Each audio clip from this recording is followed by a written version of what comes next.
은혜 많이 받았습니다. 오늘 찬양대가 지난주 말씀 듣고 큰 은혜 받아서 오늘 귀한 찬양으로 또 화답한 것 같습니다. 다시 한번 하나님께 감사의 박수 보내드리겠습니다. 네, 지난 한 주간 꽃샘추위로 쌀쌀한 날씨였습니다. 눈도 내린 거 아시죠? 네, 쌀쌀한 날씨였는데 잘 지내셨나요? 네, 추운 날씨 가운데 하나님께서 우리에게 더 기쁜 소식을 전해주셨습니다.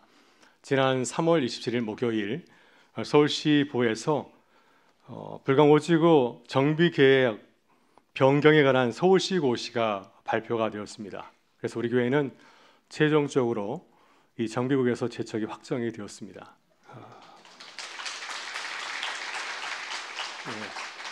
그래서 6년 정도 걸린 것 같은데 이 모든 일 도우신 하나님께 감사하고 또 우리 교우들 그동안 많은 난관과 어려움이 있었지만 또 함께 참여해서 이루신 모든 분들에게 깊은 감사를 돌립니다.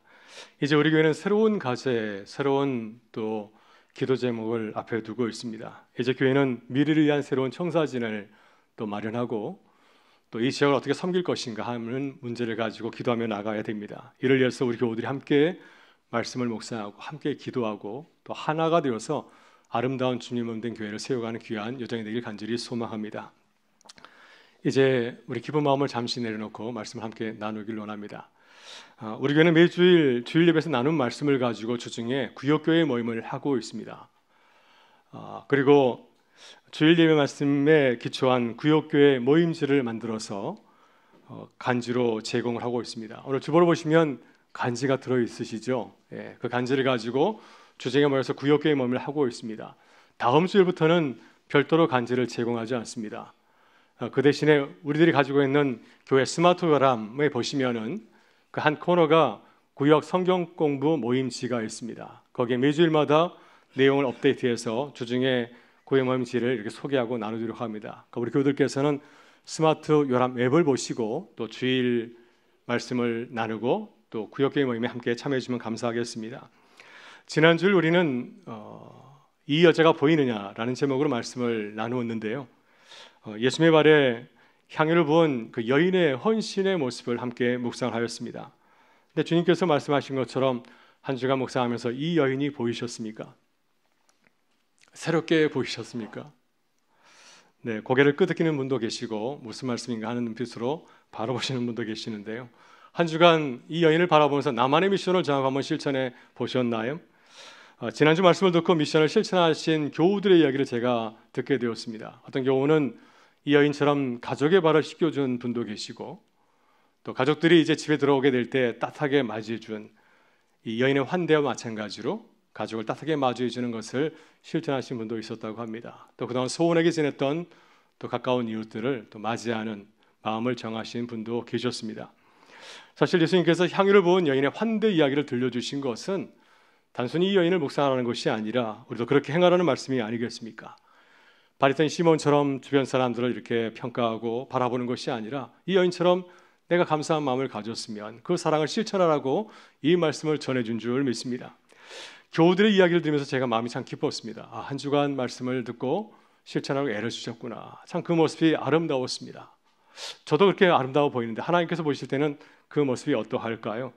여러분 매주 말씀을 듣고 한번 작은 것이라도 한번 실천해 보실 수 있기를 바랍니다. 오늘 내가 이 말씀을 들었는데 이 말씀을 가지고 어떻게 한 주를 살아갈 수 있을까? 내가 할 수 있는 것은 무엇일까? 이렇게 고민하고 실천하는 것이 제자의 모습이 아니겠습니까?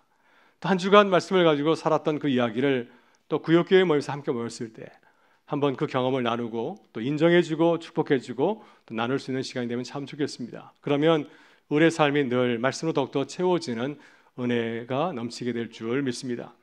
오늘 함께 나눌 말씀은 예수님께서 귀신 들린 거라사 강인을 고쳐주신 사건에 관한 이야기입니다.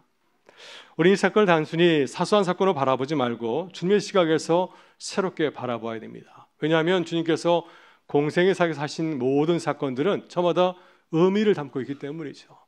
그래서 주님께서 오늘 주신 사건도 마찬가지로 세 가지 시각에서 함께 살펴보아야 됩니다. 첫째, 예수님의 사역은 예수님이 누구인지를 보여주는 표적의 사건입니다.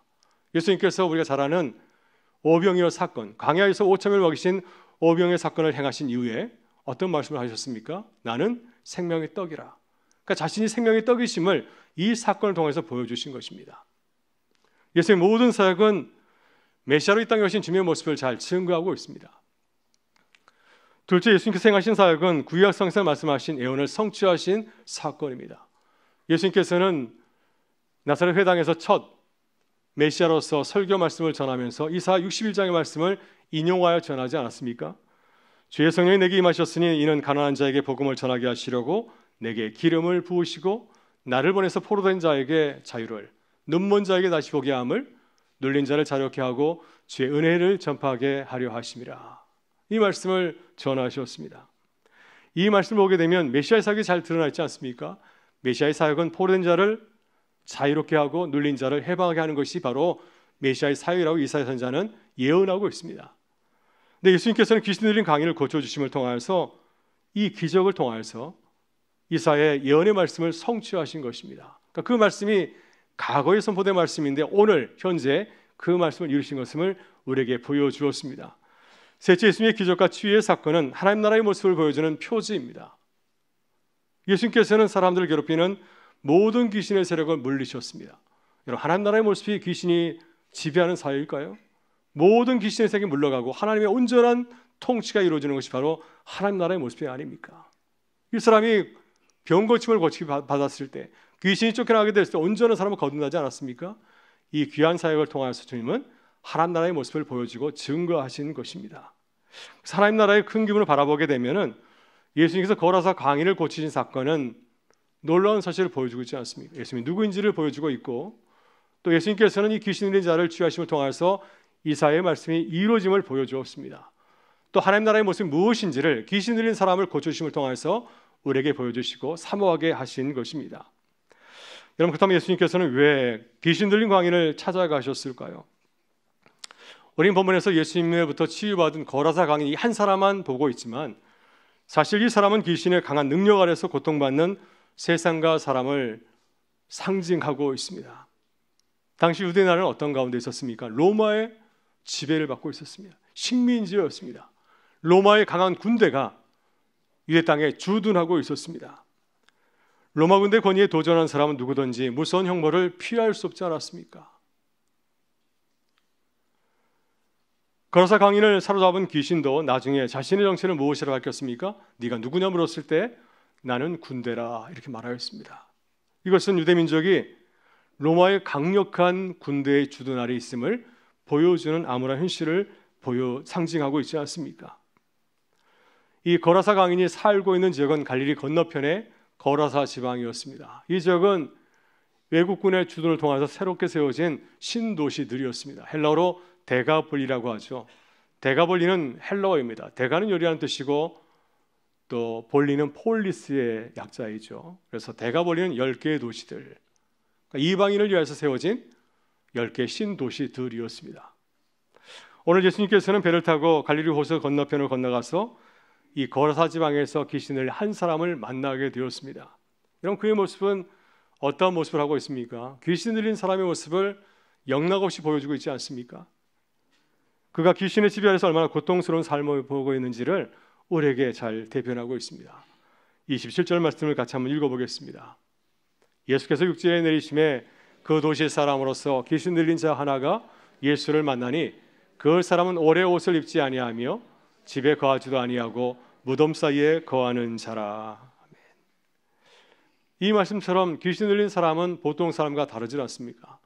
귀신 들린 사람은 어떤 특징이 있습니까? 자신의 의지대로 바르게 생활하는 것이 아니라 귀신의 지배를 받고 있기 때문에 귀신 시킨 대로 일을 할 수밖에 없습니다. 귀신 들린 사람은 영적인 수심을 느끼지 못합니다. 그래서 옷을 벗고 다니지만은 전혀 부끄러움을 타지 못하는 거죠. 또 귀신 들린 사람은 집을 떠나서 유리방황합니다. 사람들과 함께 사는 것을 좋아하지 아니하고 은밀하게 숨어 지내지 않습니까? 그래서 이 사람도 자신의 집에 거하는 것이 아니라 사람들이 살지 않는 무덤가에서 지내고 있습니다. 또 귀신 들린 사람은 강한 힘을 가지고 있습니다. 힘이 얼마나 센지 모릅니다. 이 사람이 돌아다니면서 많은 문제를 일으키니까 사람들은 그를 결박을 시켰습니다. 쇠사슬을 채워놨지만은 그 힘이 얼마나 센지 그 결박을 풀고 헤쳐나왔습니다. 그러니 이 사람을 누가 통제할 수 있겠습니까? 귀신 들린 사람은 또한 예수님을 잘 알죠. 영적인 존재이기 때문에 주님을 당연히 잘 인식하고 있습니다. 예수를 만난 그 사람도 주님을 분명히 알고 있었습니다. 지극히 높으신 하나님의 아들 예수라고 분명히 주님을 고백하지 않습니까? 그러나 거기까지입니다. 주님이 누군지를 잘 알고 있지만 주님을 나의 삶의 주인으로 영접하지 못합니다. 이것이 귀신 들린 사람의 안타까운 모습, 변화되지 못하는 사람의 모습입니다. 여러분, 소망교회 부소장으로 섬기시고 있는 박효진 장로님이 있는데 수회 전에 하나님은 고치지 못할 사람은 없다라는 책을 표현했습니다. 청송 교도소에서 교도관을 지낼 때 만났던 많은 죄수들의 이야기를 담고 있는데요. 우리에게도 몇 해 전에 오셔서 말씀을 전해주신 적이 있습니다. 박효진 장로님이 청송 교도소에 있을 때 만난 죄수들이 굉장히 많은데 그중 하나 기억에 남는 죄수를 소개하였는데 그는 가족을 아주 잔인하게 살해한 청소년이었습니다.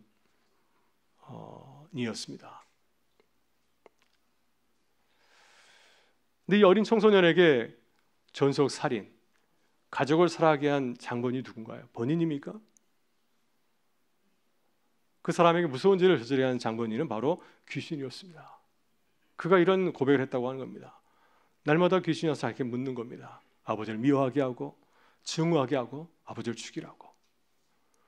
그래서 그 귀신이 시키는 대로 아버지를 살해하게 되었습니다. 그 후에는 귀신이 찾아와서 너 죽으라고, 네가 사람이냐, 그렇게 무서운 죄를 지었는데 어떻게 살아갈 수 있느냐 하면서 계속해서 죽음으로 몰고 가는 것을 고백을 하였습니다.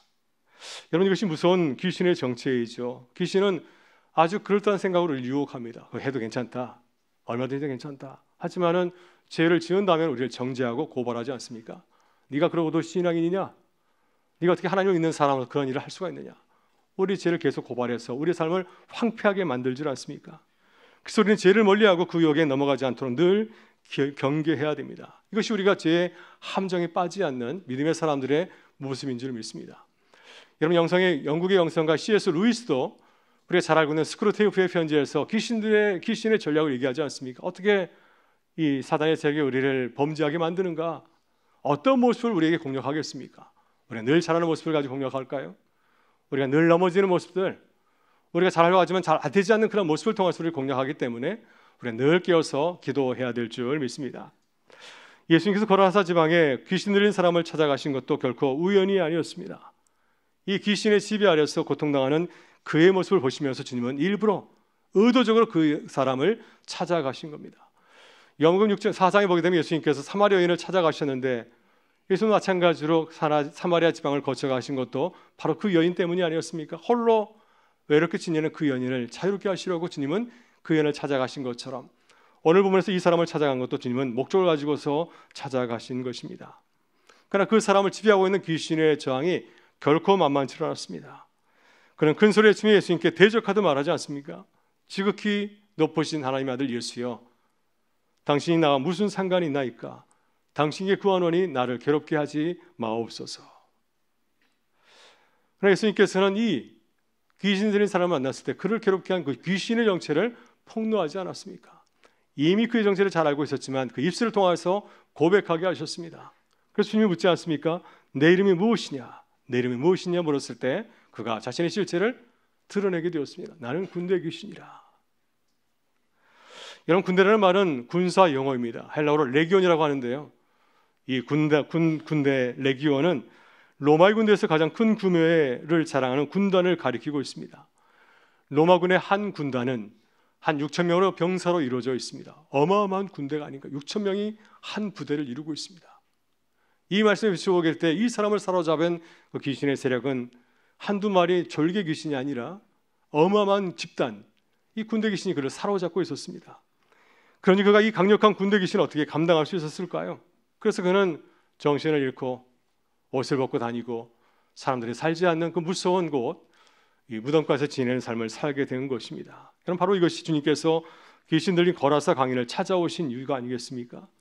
강력한 군대 귀신이 한 사람의 삶을 완전히 무너뜨리고 있었기 때문이고요. 그의 삶이 너무 불쌍해서 그를 구해 주시려고, 그의 천국 백성의 삶을 주시려고 그를 일부러 찾아오신 것이었습니다. 여러분, 이 군대 귀신은 자신의 정체가 발각나자 죽음을 면하려고 간절한 부탁을 하지 않습니까? 우리를 무저항에 들어가지 말게 하옵소서, 저 대디때에 들어가게 하옵소서. 이런 무적행은 헬라어로 아빌소스라고 하는데요, 최후의 심판까지 이 귀신들이 갇히는 감옥입니다. 이 감옥에 갇혀 있다가 하나님 마지막 재우 심판이 이루어졌을 때 그들은 어디로 떨어지게 됩니까? 영원한 형벌의 장소인 게헨나, 이 감옥으로 떨어지게 됩니다. 예수님께서 군대 귀신의 요청으로 그들을 돼지떼로 들어가게 하셨을 때 그 귀신들은 결국 물 아래 아비소스, 이 무정에 들어가게 되었습니다. 이 어마어마한 군대의 수가 돼지떼로 들어가게 되었을 때 돼지들이 깜짝 놀라서 이 피터 아래 호수로 들어가서 몰사하였기 때문이죠. 돼지들이 물속에 들어가 죽은 것처럼 마찬가지로 이 거라사 강인을 살아왔던 귀신의 세력도 수면 아래 이 무저갱에 갇히게 된 것입니다. 여러분, 이것이 거라사 제방에서 예수님께서 행하신 놀라운 기적 이야기이죠. 여러분, 이 기적에 놀라운 변화가 일어나게 되었습니다. 귀신들이었던 거라사 강인은 어떻게 되었나요? 자신을 사로잡았던 귀신이 다 나가게 되자 그는 당시 온전한 정신을 되찾게 되었습니다. 옷을 벗고 있었는데 옷을 다시 입게 되었고 이제 주님의 발 앞에 얌전하게 앉아있게 되었습니다. 그 모습이 마치 스승의 가르침을 받는 제자의 모습이 아닙니까? 이제 그에게 무엇이 임한 것입니까? 이제 귀신의 왕국이 떠나게 되고 하나님이 임하는 하나님 나라가 그의 삶 가운데 온전히 임하게 된 줄 믿습니다. 놀라운 기적을 보고도 거라사 지방 사람들은 예수님을 주로 영접한 것이 아니었습니다. 우리 예수님께 간절히 부탁하지 않습니까? 우리를 떠나소서, 이것을 떠나 주소서. 왜냐하면 그들은 지금 놀라운 능력을 보았지만 두려움 가운데 있었기 때문입니다. 예수님께서 이 돼지떼를 죽이지 않았습니까? 돼지떼가 호수가에 들어서 것을 보면서 혹시 우리도 이 사람처럼 경제적인 손실을 보는 것은 아닌가? 또 예수님께서 놀라운 능력을 갖고 계시는데 이곳에 주둔하고 있는 로마군과 또 갈등이 일어나서 우리에게 큰 불이익이 찾아오는 것은 아닌가? 이런 두려움 때문에 주님에게 우리를 떠나라 말씀한 거죠. 예수님께서 거라사 지방을 떠나실 때 귀신 들렸던 그 사람에게 특별한 당부를 하였습니다. 그 사람은 예수님과 함께하기를 원하였고 주님과 함께 떠나기를 원하였지만 주님은 그에게 말씀하십니다. 너희 가족이 가서 너가 경험했던 것을 증거하여라. 그래서 그는 그 말씀에 순종하여서 복음을 전하는 이 사명을 감당하게 되었습니다. 오늘 마지막 말씀 39절은 이 놀라운 사건을 이렇게 마무리를 짓고 있는데 같이 한번 39절의 말씀을 읽어보겠습니다. 집으로 돌아가 하나님이 내게 어떻게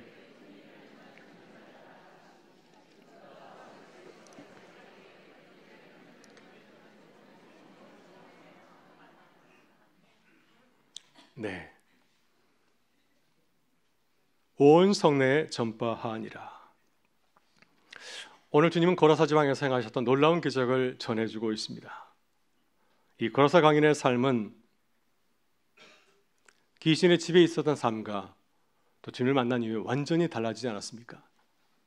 주님의 치유와 구원의 은혜로 완전히 삶이 변화되었습니다. 여러분, 그렇다면 우리도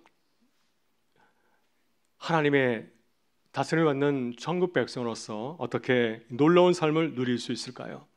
오늘 이 말씀을 통해서 저희가 세 가지 말씀 함께 나누면 참 좋겠습니다. 먼저 우리가 주목하고 집중해야 될 것이 있습니다. 귀신의 정체와 사단의 실체를 인정하고 깨닫는 것입니다. 여러분, 예수님께서는 귀신 들린 사람을 찾아가서 그의 삶을 망가뜨린 그 실체를 폭로하지 않았습니까? 내가 누구냐? 내 이름이 무엇이냐? 그 정체를 폭로할 때 그가 실체를 드러나고 고백하지 않습니까? 나는 군대 귀신이야. 이 사람을 망가뜨린 것은 다른 것이 아니라 바로 귀신의 악한 영의 실체였습니다. 그래서 우리는 삶을 무겁게 하고 힘들게 만드는 영적인 존재가 있음을 우리는 인정하고 또 믿어야 됩니다. 주 안에서 항상 감사하기보다는 걱정하고 염려하게 만드는 이런 나쁜 세력이 있습니다. 다른 사람을 이해하고 배려하기보다는 미워하고 비판하게 만드는 영적인 세력이 있고요. 또 나의 모습을 인정하고 주님께 은혜를 구하기보다는 내 약한 모습을 바라볼 때마다 실망하고 좌절하고 절망하게 만드는 영적인 세력이 있습니다. 우리는 이런 영적인 무거움을 느끼거나 또 우리가 실족하거나 넘어지려고 할 때 우리는 어떻게 해야 될까요? 그 실체를 묻고 폭로해야 됩니다. 그때 스스로 여러분 말하시길 바랍니다. 내 이름이 무엇이냐? 왜 나를 힘들게 하느냐? 너는 누구냐? 물어봐야 됩니다. 그리고 주님께 간절히 기도해야 됩니다. 하나님, 나를 자유하게 하옵소서. 나를 다스려 주옵소서. 이 악한 영의 실체로부터 우리가 자유하도록 하나님 도와주옵소서. 우리 영적으로 깨어서 기도하게 될 때 사탄이 넘어가지 아니하고 하나님의 다스림을 받는 삶을 살아가게 될 줄 믿습니다. 다음으로 우리는 예수님의 놀라운 능력과 주님의 인도하심을 인정할 줄 알아야 됩니다. 우리의 힘으로 사단과 싸워서 승리할 수 있을까요? 오늘 본문에서 거라사 강인의 모습은 바로 우리의 모습이 아닙니까? 우리가 어떻게 군대 귀신처럼 엄청난 힘과 능력을 가진 사단의 무리와 맞서서 싸워서 승리할 수 있을까요? 여러분, 창세기 3장을 보게 되면 아담과 하와의 범죄가 나오질 않습니까? 그 모습을 보게 되면 사람이 얼마나 무력한지 잘 보여주고 있습니다. 우리 사람은 이 사단의 무서운 유혹과 시험에 늘 승리하는 것이 아니라 넘어질 수밖에 없는 연약함을 가지고 있습니다. 그래서 우리 자신을 의지하는 것이 아니라 주님을 늘 바라보아야 됩니다.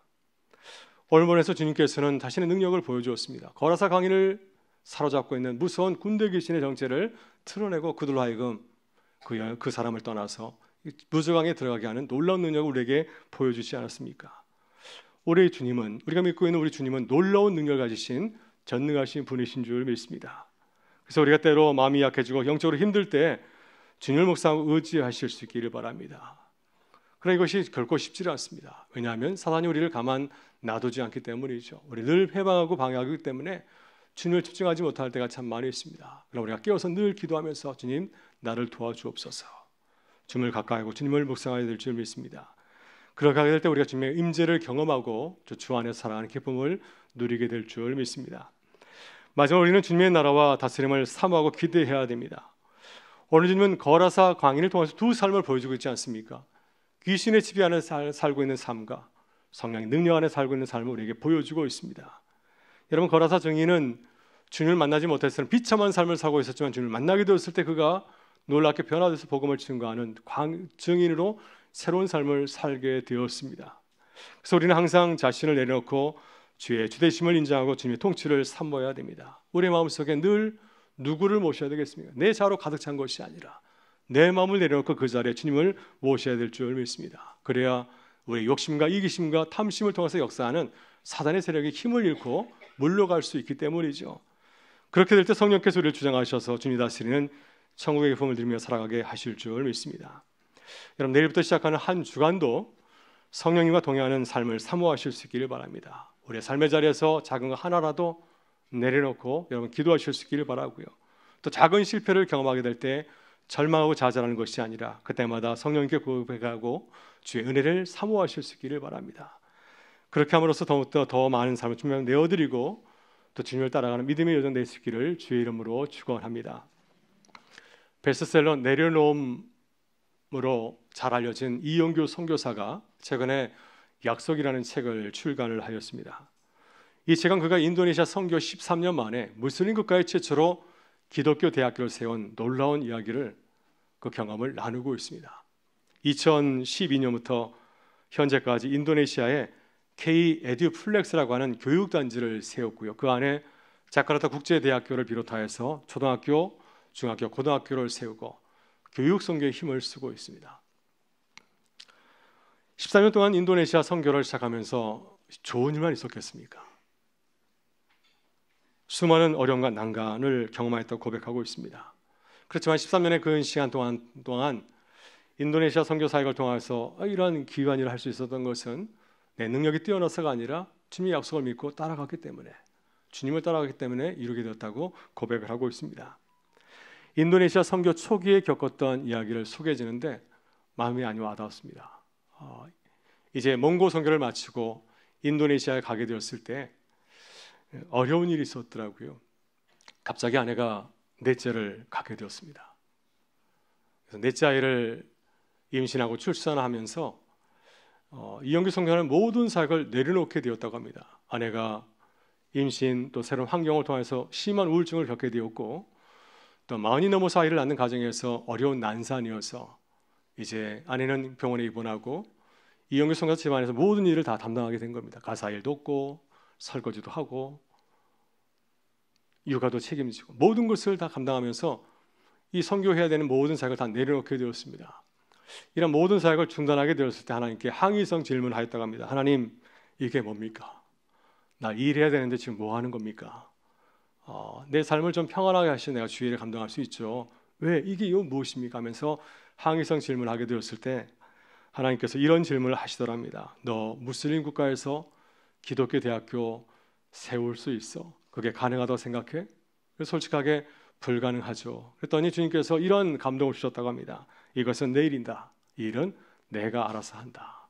대신 나는 너에게 사랑을 가르치기를 원한다. 하는 말씀을 주선합니다. 그래서 어떤 사랑일까 생각해 보니까 묵상하는 떠오른 말씀이 사랑은 오래 참고 고린도전서 13장의 말씀이었습니다. 하나님께서 원하시는 것은, 나에게 원하시는 것은 오래 참는 것을 배우기를 원한다는 말씀을 하신 겁니다. 지금 이영규 선교사는 당장 인도네시아 와서 모든 일을 빨리 시작하기를 원하지만 하나님께서 그에게 당부하신 것은 하나님 믿고 따라가는 그 모습, 참고 견디는 그 모습을 원하셨다고 하는 것입니다. 그래서 인도네시아에 선교하면서 포기하고 싶은 어려운 상황들이 참 많이 있었지만, 그렇지만 그때마다 주님의 약속을 믿고 참고 기다려 살아왔기 때문에, 오래 참았기 때문에 무슬림 땅의 최초의 기독교 정학대교회는 하나님의 은혜를 경험했다고 고백을 하였습니다. 여러분, 우리의 삶의 자리는 어떤가요? 13년이 아니라 한 주간도 말씀으로 살아가는 것이 어렵지 않습니까? 저는 하루도 어려운 것 같습니다. 어려운 일도 많고 우리의 마음이 약해질 때가 참 많이 있습니다. 또 사단은 수시로 우리의 마음을 건드리고 넘어뜨리게 하지를 않습니까? 우리 실망하게 하고 낙심하게 할 때가 얼마나 많이 있습니까? 또 우리의 약한 모습을 바라보면 자신감이 다 사라지지 않습니까? 또 세상을 바라보게 되면 우리가 도전을 품고 나가는 것이 아니라 넘어질 때가 참 많이 있습니다. 두려움을 느낄 때가 얼마나 많이 있습니까? 그러나 그때마다 우리가 두려운 마음을 내려놓고 우리 자신을 바라보는 것이 아니라 우리 인도하신 주님을 묵상하며 따라가실 수 있기를 바랍니다.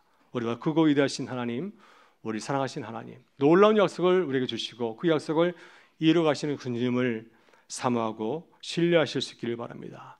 그래서 그때마다 주님을 따라가는 우리의 믿음의 여정 될 수 있기를 주의 이름으로 축원합니다.